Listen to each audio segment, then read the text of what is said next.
Mu mwaka gwa 2017 omuyimbi Robert Kyagulanyi Ssentamu yeesowolayo okuvuganya ku kifo ky'omubaka wa Kyaddondo East mu kalulu ak'okuddibwamu oluvannyuma lwa kkooti okuwanduukula Apollo Kantinti eyali awangudde akalulu ka 2016 nga Kyagulanyi yeegatta ku Judith Babirye eyalondebwa ku kifo ky'omubaka omukyala wa disitulikiti y'e Buikwe.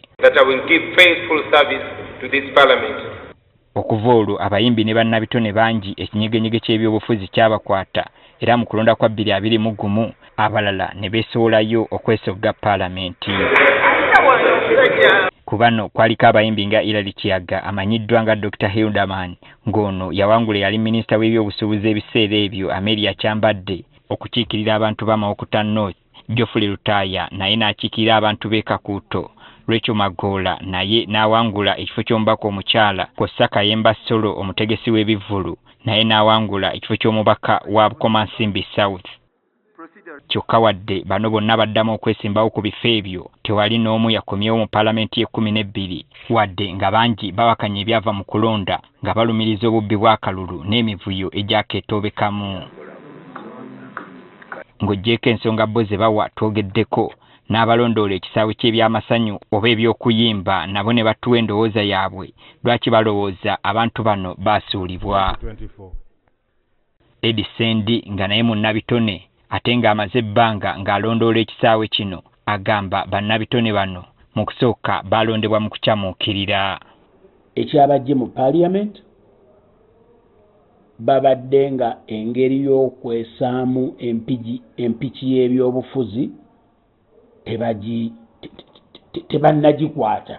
Ono tayawukanye ne Isaac Katende amanyiddwa nga Kasuku. Nina mukwano gwange era abaddemu ebyo byabayimbi naye abadde mu Parliament naye ku constituency nga bagamba n'ennyumba tabadde tagiyinaayo nga yeekwasa ya maama we eba y'abazadde be okitegeera kyeggamba. Bagamba nti bano tebabangako bannabyabufuzi wabula babiyingira lwa kinyumu. Tebaalina training yonna, tebaalina kifo kye baali babaddemukko nga kya politics oba kya bukulembeze.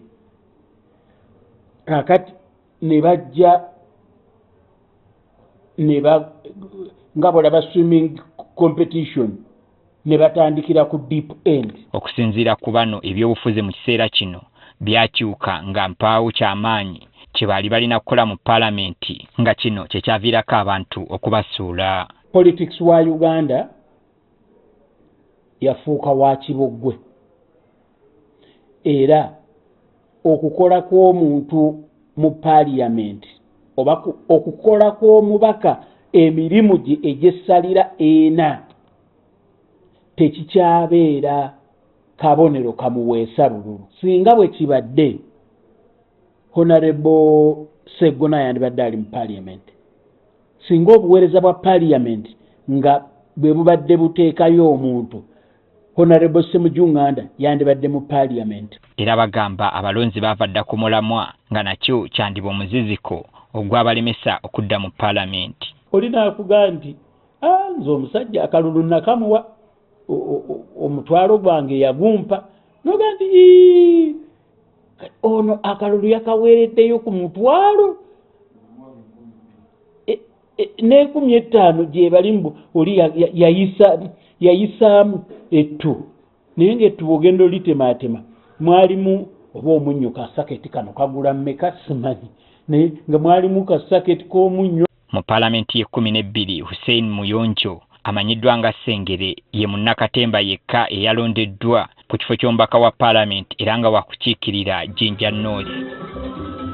Kyokka Katende ne Sendi bagamba ono naye mpaawo ky'amaanyi kye bamusuubiramu. Ssengere alina kyamusuubiramu ye mukyamu. Sirina kye nsuubira mu Ssengere. Era Ssengere njagala nze mugamba kimu yoga nnyo